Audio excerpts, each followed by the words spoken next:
Hello everyone, welcome back again. I'm CA Jyoti Hargude and I'm here again to introduce you to the Indian Contract Act 1872. Already we have seen that what is mean by contract. Contract is an agreement enforceable by law. Now the question will arise, what is mean by enforceable by law? For that, we firstly need to understand what are the essential elements of contract. We already seen that there should be agreement first and then only there will be a contract. But all agreements are not necessarily be the contract, as only those agreements which are enforceable at law are contract. An agreement to agree in future is also not a contract. So, in other words, the parties to the agreement must have the intention to create a legal relation between themselves. Then only there will be a contract. I think all of you must have learned the set theory of mathematics. If we put that in this term, we can get this. All agreements are not necessarily the contracts, but all contracts are the agreements. Thus, the term agreement is much more wider than the term contract. According to Section 10 of Indian Contract Act 1872, all agreements are contracts if they are made by free consent of the parties competent to contract for a lawful consideration and with a lawful object and are not expressly declared to be void.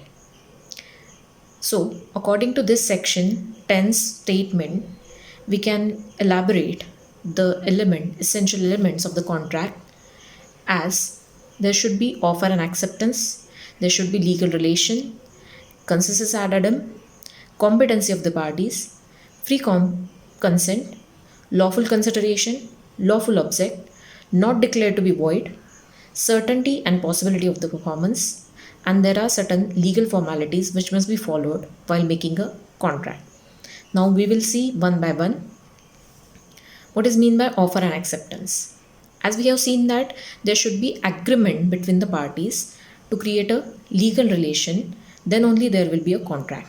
So it is clear that there should be two parties to the agreement. One party is making the offer to the other party and the other party accepts that offer, then only there will be a contract. Firstly, there will be an agreement, and if the other essential elements are followed, then only there will be a contract. Secondly, legal relation. It is again very important term, essential element of the contract, as the parties who are in agreement must have the intention to create a legal relation. If the parties doesn't have any intention to create legal relation, there will not be any contract. We have already seen the famous case of Balfour versus Balfour, where the husband and wife agreed to each other regarding something, but there was no intention to create a legal relation. Thus, there was no contract.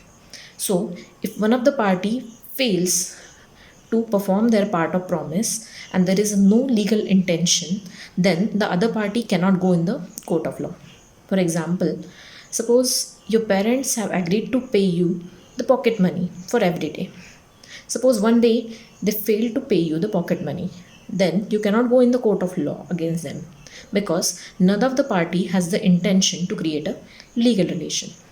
Thus, all agreements which are not result in legal relation are not contracts.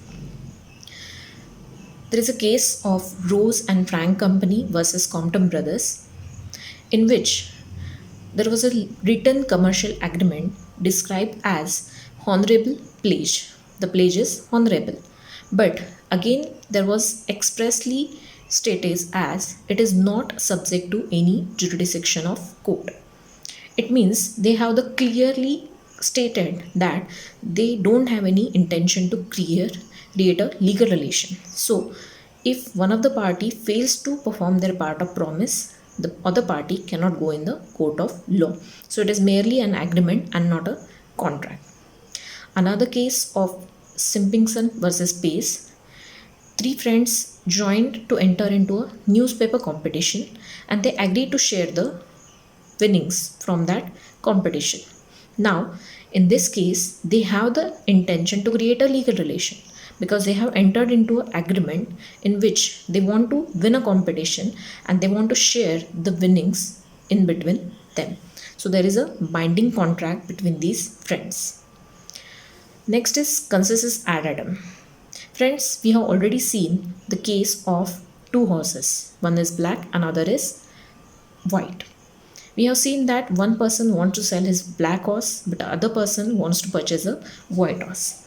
In this case, the consensus ad addendum was missing. Yes, this is an essential element of the contract. Both the parties must have agreed to the same thing in a same sense, and that same thing must be the subject matter of the contract. So both the parties consent to the same thing in a same sense is very important. Here is another case in which A has two cars, one is Ambassador, another is Fiat. He wants to sell his Ambassador, but B wants to purchase his Fiat. Now A says that he wants to sell his car. B agrees to purchase the car. Now both of them are unaware that one wants to purchase one car and other wants to purchase the other car. So the consensus ad addendum is missing here. In that case, again, the contract, essential element of contract is missing.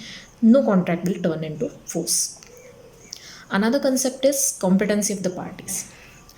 Again, whenever we are entering into contract, there should be two or more parties to the contract, and those parties must be competent to enter into valid contract. Now, what is meant by competency of the parties is described in section 11 of Indian Contract Act 1872. According to that, the parties who are competent, who are of age of majority according to the law to which they are subject, we are going to see it later what is mean by that, then who are of sound mind and who are not disqualified from contracting by any law to which they are subject. Again, we are going to see it in detail, but currently keep it in mind, the parties are competent to contract if they are of age of majority, they are of sound mind, and they are not expressly declared as disqualified from contracting. These parties can only enter into contract as they have the capacity to enter into contract, and both the parties or more than two parties are involved, all the parties should be competent to contract. Next is free consent. An agreement must have been made by the free consent of the parties is very important. Now, consent may not be free either on account of mistake of the parties, or the consent is being obtained by the means like coercion, fraud, undue influence, misrepresentation, etc. We are going to see these concepts in detail again. But if there is a mistake by both the parties, then the contract is totally void. And if the consent is obtained by unfair means like coercion, fraud, misrepresentation, undue influence, in that case the contract will be voidable. So the free consent is very important. The consent given by the party must be given freely. Next is lawful consideration. We have seen that only the commercial transaction will be required the background of the contract law. Not necessarily, but for our course, yes, we are going to see it that business contracts are there. So the contract should be supported by some consideration. Not necessarily, as I said, because all the transactions are not the business transaction. Some transactions are in between the parties who are in relation, but still they are contracts because there is a consideration. So all contracts must be supported by some consideration. Now, some consideration should be lawful consideration. The lawful consideration requires both the presence of the consideration as well as the lawfulness of the consideration. If the agreement is made for an unlawful consideration, then the agreement cannot be turned into contract. The gratuitous promise are not enforceable at law. Suppose you promise someone to help him in the work gratuitously without any intention of any consideration. In that case, that promise will not be termed as a contract because it is a gratuitous promise and there is no background, there is no support of consideration. Another example is someone promises you to give you employment in a public service, like you want to become a class 1 officer, and someone promise you to give you the job of class 1 officer if you pay them certain amount. This kind of consideration is not lawful, as the class 1 positions are not sellable. Okay, so this is a unlawful consideration. Next is lawful object. The object of an agreement must be lawful. The object has nothing to do with the consideration. Consideration is totally different and the object of the agreement is totally different. It means the object means the purpose or design of the contract. For what purpose you have entered into contract is the object of the contract. Suppose, example, one hires the house for the use of gambling. Now, hiring a house is consideration. Taking a house on a rent, paying the rent is consideration, and taking that house on rent is another consideration. In this case, the object is gambling house, using that house for a gambling purpose. Now, this gambling is unlawful. So, the object is unlawful. If the lawful object is missing, again the essential element is missing. So the object is unlawful if it is forbidden by law, specifically forbidden by law, or if it is of such nature that if permitted, it would defeat the provisions of any other law, or it is fraudulent activity, or it involves the injury to the person or the property of another. The court regards it as immoral or opposed to public policy. Don't worry, we are going to see it again in detail. So these are the unlawful objects. Next is not declared to be void. If the agreement is expressly declared as a void, then that agreement cannot be turned into contract. As per section 24 to section 30 of Indian Contract Act, there are certain agreements which are expressly declared as a void agreements. For example, agreement in restraint of trade. You cannot restrain any person to enter into trade. Or another is agreement in restraint of marriage. You cannot enter into an agreement with any person to restrain him or restrain her from the marriage. Such kind of agreements are totally void. So those agreements cannot be turned into valid contract. Next is certainty and possibility of the performance. The term contract must be precise and certain and not left vague. The vague terms are impossible to perform, or there is no certainty of its performance. A contract may be void on the ground of uncertainty of the performance. For example, in case of hire purchase agreement, we know that we need to elaborately declare the terms of hire purchase. But if we fail to do that, in that case, that hire purchase contract can never be enforced. Similarly, in case of agreement subject to war clause, now what kind of war is there? Physical war, civil war, or any other nuclear war, etc. Exactly what war clause is there? And the war between whom? Between the customers, between the businessmen, between the countries, exactly what war? So agreement subject to war clause is too vague to enforce the contract. Thus, the essential element of certainty and possibility of performance is missing. The terms of agreement must be capable of performance also. Impossible act cannot be enforced. For example, I will run as fast as the wind flows. It is impossible to run in that speed. That's why it is impossible to perform.